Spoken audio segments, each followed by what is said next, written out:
Hey, how's it going everyone? Mick from All About Tech. Welcome back to the channel. In today's video, I'm going to talk to you about all of the different Mac products that you can currently purchase. And I'm going to talk about whether or not it's worth buying an Intel-based Mac now, or is it worth waiting for those ARM-based Apple Silicon Macs rumored to be coming as early as towards the end of this year, and then a full transition for the whole lineup within 2 years. So the first Mac product that kind of comes to mind, and this is one that it's their most affordable laptop, is their MacBook Air. You can pick it up for $9.99. That is for the Core i3 dual core. I've always said to stay away from a dual core laptop these days. Purely because when Intel went from 7th gen to 8th gen, they came away from dual-core CPUs within the i5 and i7 range, and there's a huge performance boost in regards to multi-threaded performance. The Core i5 MacBook Air at the moment is £1,300 for the Core i5 with 512 gigs of memory. That's basically that was the same price as the MacBook Pro, but obviously the cooling in this is nowhere near as sufficient.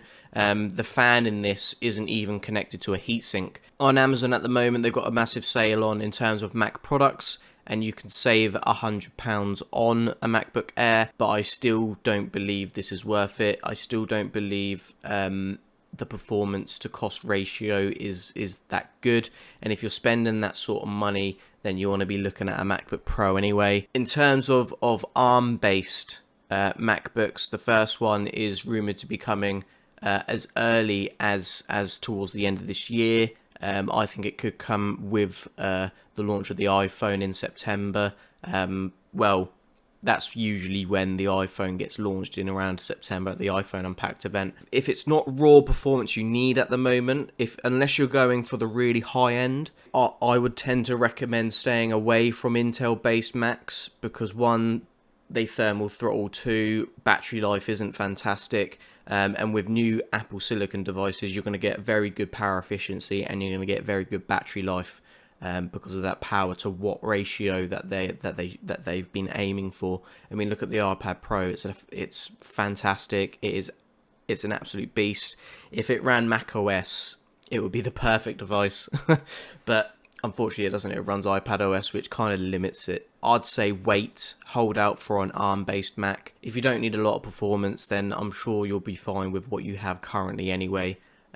Or getting something just cheap to get you by, really. Second product I want to talk about is the MacBook Pro. The MacBook Pro 13-inch baseline, again, same price, $13.99.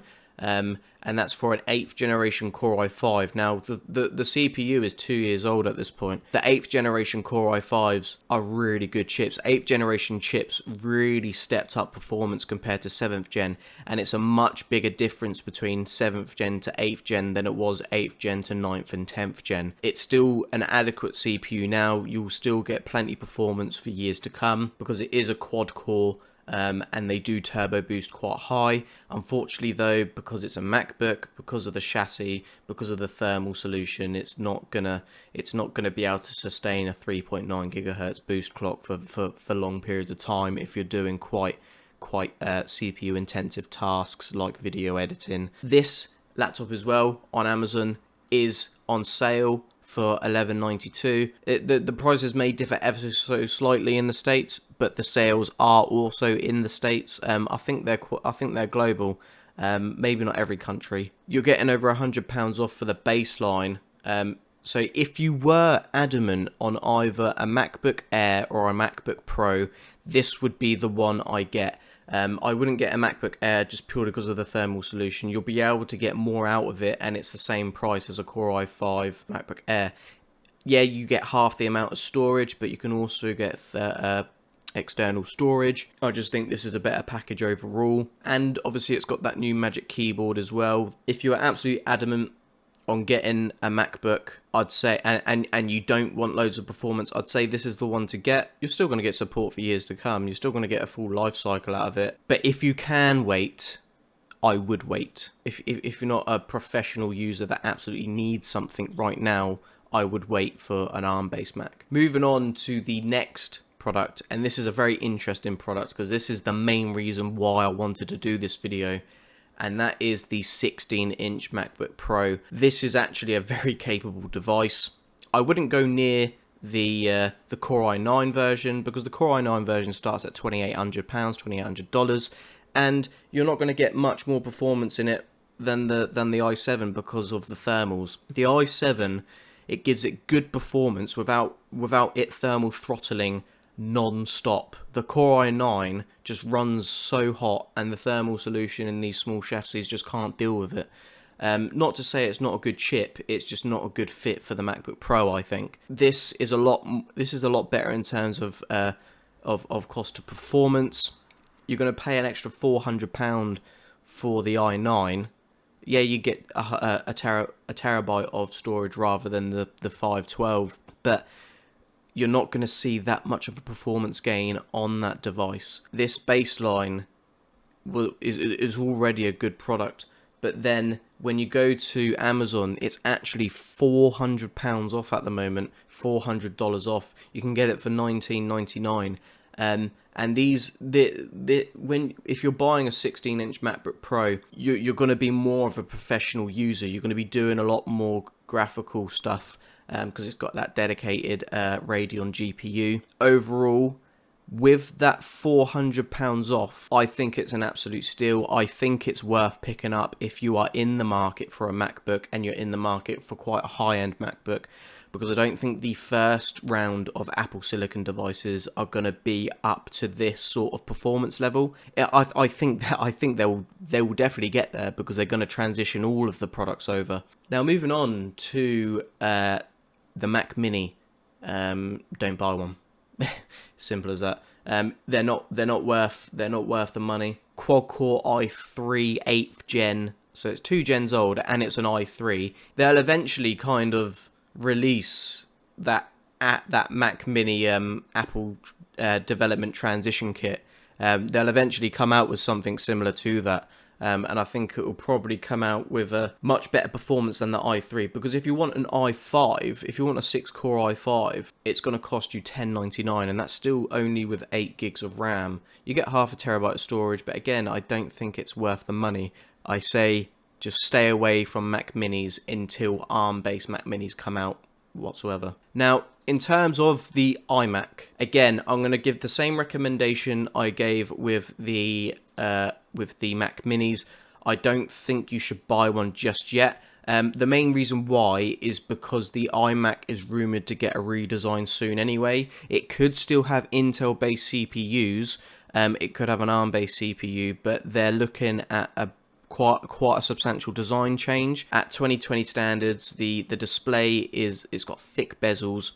It still looks nice, but the main reason I say not to pick one of these up is, one, because a 21-inch isn't even worth picking up, in my opinion. I think that display is just too small. This is coming from someone that's used to a 35-inch ultra wide. I'd say stay away from the 21-inch because they're still wanting over $1,000 for it. And when you look at the specs, it's hard to see why. These Macs come with either an 8th gen or a 9th gen CPU. The 9th gen sounds all nice, which it's only an i5, but then you'll still have to pay £2,249.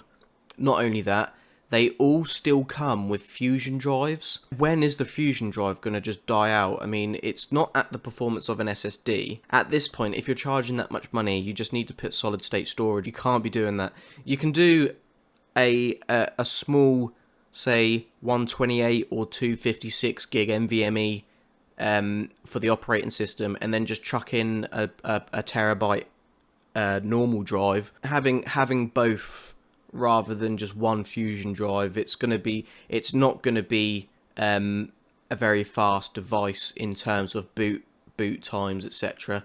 It's just going to feel very sluggish for 2020 standards. And again, the baseline 27-inch they're asking nearly £1,800 for. They do have sales on Amazon for these devices as well, but I just don't recommend them. Yeah, they've all got dedicated graphics, but for a 13-inch MacBook Pro at 1190, 92 or whatever it was, that's more of a compelling purchase because you're not paying £1,800 for it. I do think Mac Mini and iMac just avoid until at the very least they come out with a new design of that iMac.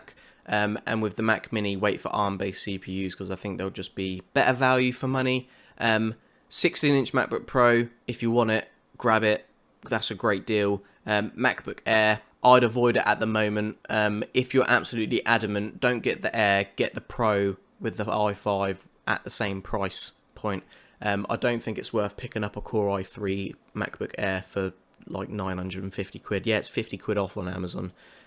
But I still don't think it's worth it because it's a dual core i3. That is what I wanted to talk about today, guys. I hope this kind of like buying guide helped you. I'm really looking forward to the ARM-based MacBooks. I'll leave links in the description, non-affiliate links or anything. Don't worry for all of the Amazon-based ones that I think are worth picking up. And apart from that, make sure you subscribe to the channel. Make sure you like this video. Comment down below your thoughts as always, and I'll catch you guys out in the next one. Peace.